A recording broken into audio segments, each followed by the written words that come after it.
प्रिय विद्यार्थियों, आज मैं आप लोगों को कक्षा 9 गणित अध्याय 12 है हीरोन का सूत्र। प्रश्नावली 12.1 के प्रश्नों को हमने आप लोगों को बता दिया था। प्रश्नावली 12.2 के भी प्रश्न संख्या 1 से लेकर 4 तक के प्रश्नों को मैंने आप लोगों को बता दिया है। आज की इस वीडियो में हम आप लोगों को प्रश्न संख्या 5 का हल बताऊंगा। देखिए प्रश्न संख्या 5 में क्या दिया है, कह रहा कि एक समचतुर्भुजाकार घास के खेत में 18 गायों के चरने के लिए घास है। यदि इस समचतुर्भुज की प्रत्येक भुजा 30 मीटर है और बड़ा विकर्ण 48 मीटर है, तो प्रत्येक गाय को चरने के लिए इस घास के खेत का कितना क्षेत्रफल प्राप्त होगा। तो इस प्रश्न को हम बड़े आसानी से हल कर सकते हैं। देखिए, अगर हमें समचतुर्भुजाकार घास के मैदान का अगर क्षेत्रफल पता चल जाए तो उसी में अगर हम 18 से भाग दे देंगे तो एक गाय को चरने के लिए कितने क्षेत्रफल की घास एक गाय को चरने के लिए मिलेगी, ये आसानी से हमें प्राप्त हो जाएगी। तो सबसे बड़ी बात तो इस प्रश्न को हल करने में पहले समचतुर्भुज के क्षेत्रफल को ज्ञात करने की है। तो देखिए, आप जानते होंगे कक्षा 6, 7, 8 से ही भुजाओं पर बनने वाली आकृतियों के बारे में अध्ययन करते चले आ रहे हैं आप लोग। नाम है समचतुर्भुजाकार, माने समचतुर्भुज प्लस आकार।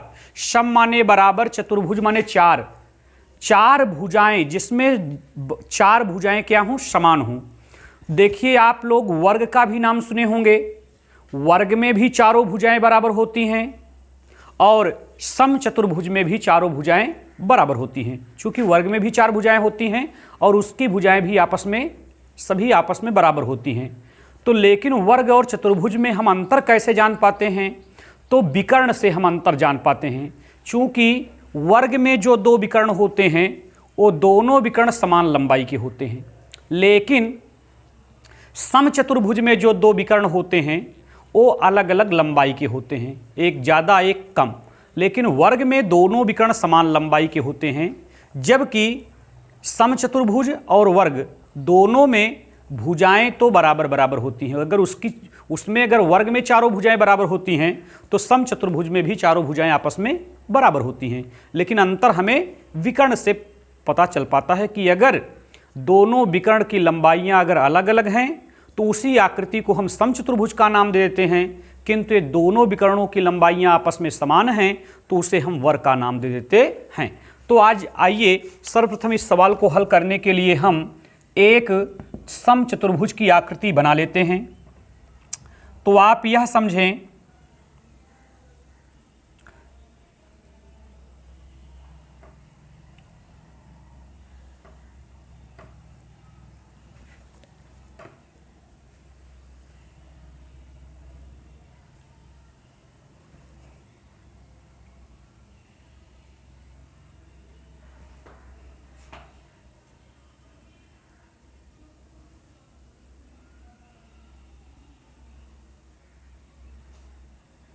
मान लीजिए ये हमारा एक समचतुर्भुज है। अब इसका हम नामकरण कर सकते हैं ए, बी, सी और डी के नाम से। ए, बी, सी और डी के नाम से इसका हम नामकरण कर सकते हैं।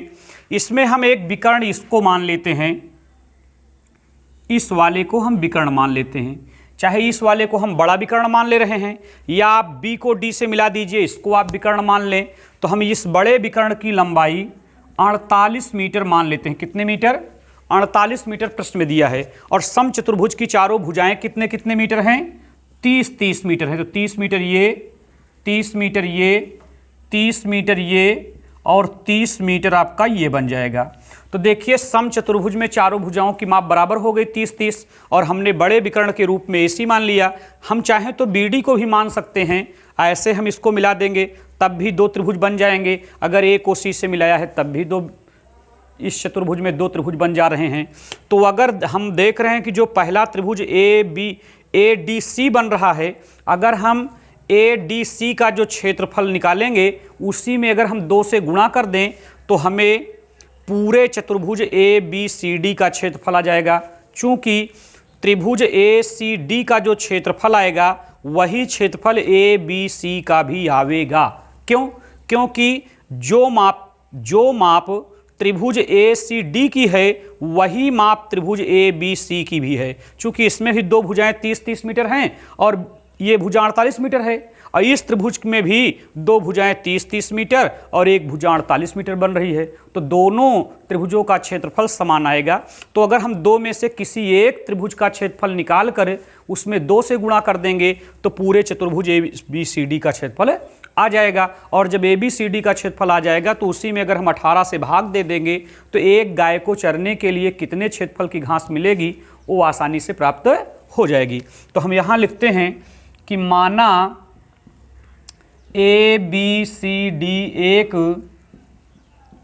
समचतुर्भुज है जिसकी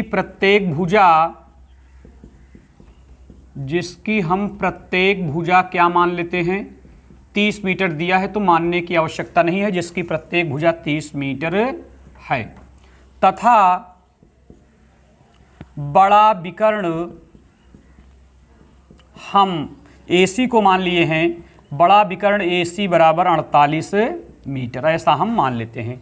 ये प्रश्न में दिया है ना।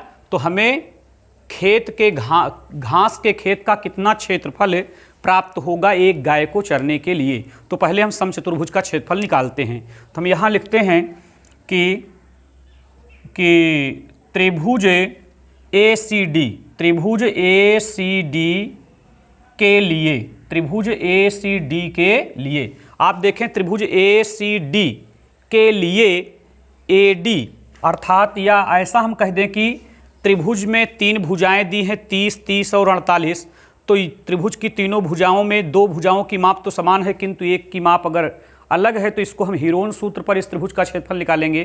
तो हीरोन सूत्र से त्रिभुज का क्षेत्रफल निकालने में हमें A, B और C की आवश्यकता पड़ेगी। तो पहले हम A लिख लेते हैं। त्रिभुज ACD के लिए A बराबर 30 मीटर, B बराबर भी हम 30 मीटर लिख लेते हैं और C बराबर हम 48 मीटर लिख लेते हैं। तो जब चूँकि हमको हीरोन सूत्र में यश की भी आवश्यकता पड़ेगी तो हम यश भी प्राप्त कर लेते हैं इसी वक्त। तो यश बराबर सूत्र होता है A + B + C whole upon 2। तो यश बराबर हो जाएगा 30 + 30 + 48 और बटा इसका 2 कर देते हैं, तो यश बराबर आ जाएगा 30 30 60, 60 और 40 अगर हम जोड़ें तो 100 होता है, उसमें 8 जोड़ेंगे तो 108 आ जाएगा और बटा 2 हो जाएगा। तो इस प्रकार यश बराबर 2 से काटेंगे तो ये 54 जाएगा, तो यहाँ पर ये 54 मीटर हो जाएगा यश की वैल्यू।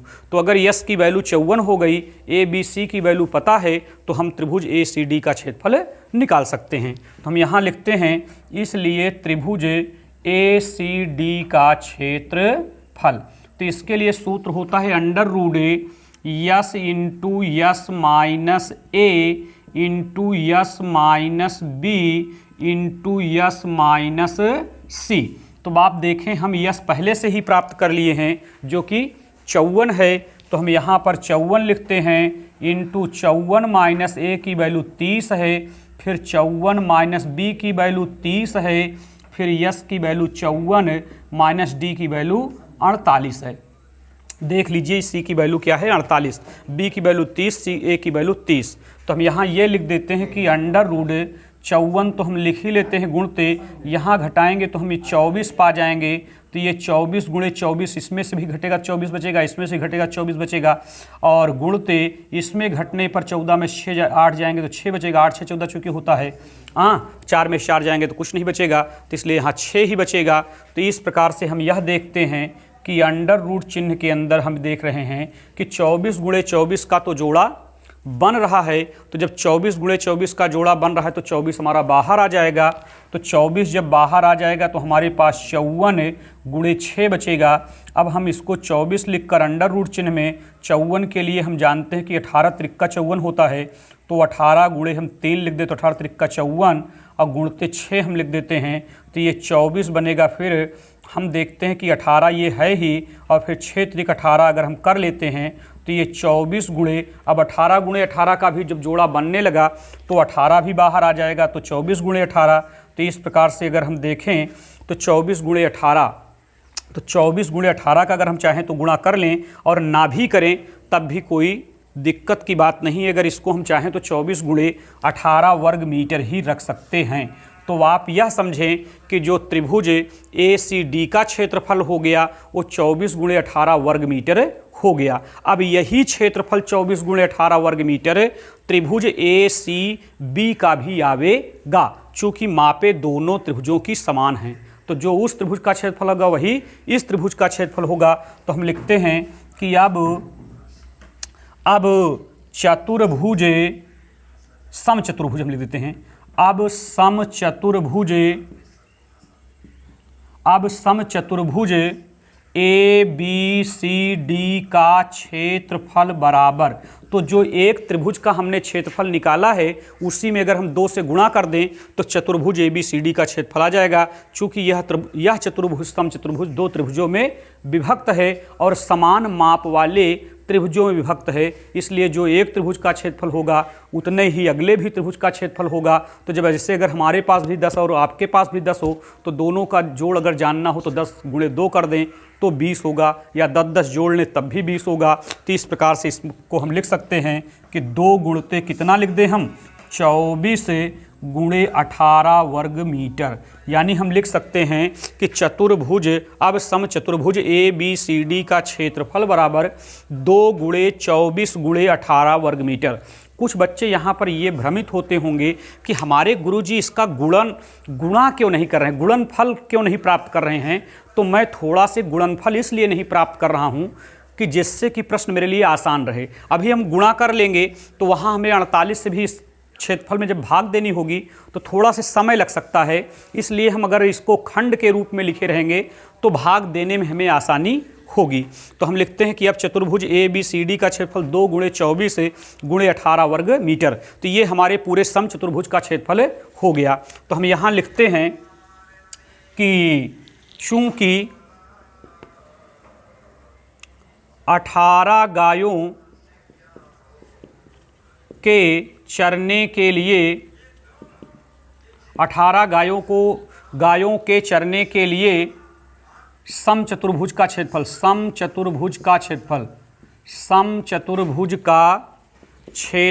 बराबर कितना, 2 गुणे 24 गुणे 2 गुणे इसमें 18 गाय ना, तो 18 गायों को चरने के लिए समचतुर्भुज का क्षेत्रफल 2 गुणे 24 गुणे 18 वर्ग मीटर। ये है 18 गायों के चरने के लिए समचतुर्भुज का क्षेत्रफल। तो हम लिखते हैं इस क्षेत्रफल में से एक गाय को चरने के लिए मिलने वाला क्षेत्रफल बराबर 2 गुणे 24 गुणे 18 बटा कितना भैया, 18। तो यहाँ वर्ग मीटर लगा रहेगा, तो हम अगर 18 से 18 कैंसिल कर दें तो देख लीजिए, इसीलिए हम गुणा नहीं कर रहे थे। तो 2 गुणे 24 का मतलब 48 वर्ग मीटर। तो अर्थात एक गाय को चरने के लिए मिलने वाला क्षेत्रफल क्या होगा, 48 वर्ग मीटर होगा, जबकि पूरे समचतुर्भुज का क्षेत्रफल 2 गुणे 24 गुणे 18 वर्ग मीटर है। तो हमें ऐसा लगता है कि यह प्रश्न का हल आप लोगों के समझ में आ गया होगा। देखिए एक बार पुनः हम संक्षेप में इस प्रश्न के हल को आपको बताते हैं। चूंकि प्रश्न में एक समचतुर्भुज दिया है तो हमने समचतुर्भुज का एक चित्र बना लिया जिसकी समान भुजाएं 30-30 मीटर हैं, मैंने कर लिया। इसके बाद बड़े विकर्ण के रूप में हमने AC मान कर उसको 48 कर दिया। जब ऐसा हमने किया तो हमने समचतुर्भुज में क्या प्राप्त किया, 2 त्रिभुज प्राप्त किए और समान माप के 2 त्रिभुज प्राप्त किए। तो इस समचतुर्भुज के आकार का एक खेत है जिसमें 18 गायें चर रही हैं। तो पूछ रहा है कि एक गाय को चरने के लिए कितना क्षेत्रफल मिलेगा। तो इसको जानने के लिए हमें पहले पूरे समचतुर्भुज के क्षेत्रफल को जानना होगा, फिर उसके क्षेत्रफल में 18 से भाग देना होगा। तो इसीलिए मैंने पहले एक त्रिभुज का क्षेत्रफल ज्ञात किया। तो चूंकि जो एक त्रिभुज का क्षेत्रफल होगा वही क्षेत्रफल दूसरे त्रिभुज का होगा, तो हमने एक का क्षेत्रफल निकालकर 2 से गुणा कर दिया, तो पूरे समचतुर्भुज ABCD का क्षेत्रफल आ गया।